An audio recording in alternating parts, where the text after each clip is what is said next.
Sindh lockdown की दहलीज पर, असातिज़ा और मुलाज़मीन का ऐलान, अब नहीं पीछे हटेंगे।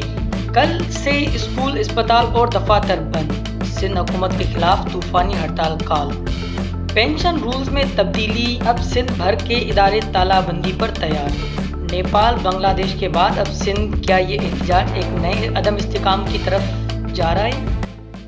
कराची समेत सिंध के मुख्तलिफ शहरों में कल सरकारी मुलाजमीन और असातिज़ा एक बड़े एहतजाज की तरफ जा रहे हैं। चंद रोज़ पहले कराची में तमाम सिंध के असातिज़ा जमा हुए और उन्होंने एहतजाज किया, लेकिन हुकूमत ने बातचीत करने का कहा, लेकिन हुकूमत ने बातचीत नहीं की, जिसके बाद एक दिन के लिए सूबे भर के स्कूल बंद कर दिए गए। अब मामला मज़ीद संगीन रुख अख्तियार कर चुका है। ऑल एम्प्लॉइज़ अलायंस ने ऐलान किया है कि वो तमाम इदारों में तालाबंद हड़ताल करेंगे, जिसमें स्कूल, दफातर और अस्पताल सब शामिल हैं। एम्प्लॉइज़ का मौक़िफ़ है कि हुकूमत ने पेंशन रूल्स में जो तब्दीलियाँ की हैं वो सरकारी मुलाजमीन की बुनियादी हकूक़ की खिलाफ वर्जी हैं।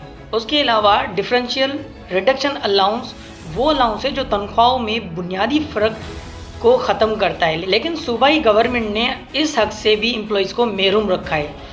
ग्रुप इंश्योरेंस और बेनिवोलेंट फ़ंड, हर मुलाजिम की तनख्वाह से कटौती होती है, मगर ये सिर्फ उन मुलाजिमीन को दिया जाता है जिनकी डेथ 65 साल से पहले हो जाती है। ये एहतजाज सिर्फ तनख्वाहों का मामला नहीं रहा, बल्कि एक बड़े सवाल की निशानदेही कर रहा है, क्या हुकूमत अपने ही मुलाजिमीन के साथ इंसाफ करेगी या उन्हें मजबूर करके सड़कों पर धकेलेगी? बांग्लादेश और नेपाल के बाद अब सिंध में इस किस्म के बड़े एहतजाज को एक नया एपिसोड समझा जा रहा है। माहिरीन का कहना है कि अगर ये सिलसिला बढ़ा तो ये सिर्फ एक मुतालबे तक महदूद नहीं रहेगा, बल्कि सियासी और माशरती सतह पर शदीद अदम इस्तेकाम को जन्म दे सकता है। इदारे बंद होना, तालीम और सेहत का निज़ाम रुक जाना और अवाम का परेशान होना हुकूमत के लिए बड़े चैलेंजेस खड़े करेगा। ये एहतजाज सिंध की तारीख के बड़े एहतजाजों में से एक हो सकता है। फैसला अब हुकूमत के हाथ में है, या तो वो अपने मुलाजमीन की बात मान ले, मसला हल करे, या फिर ये आगे मज़ीद बढ़कर अवामी बेचैनी को बढ़ाएगा।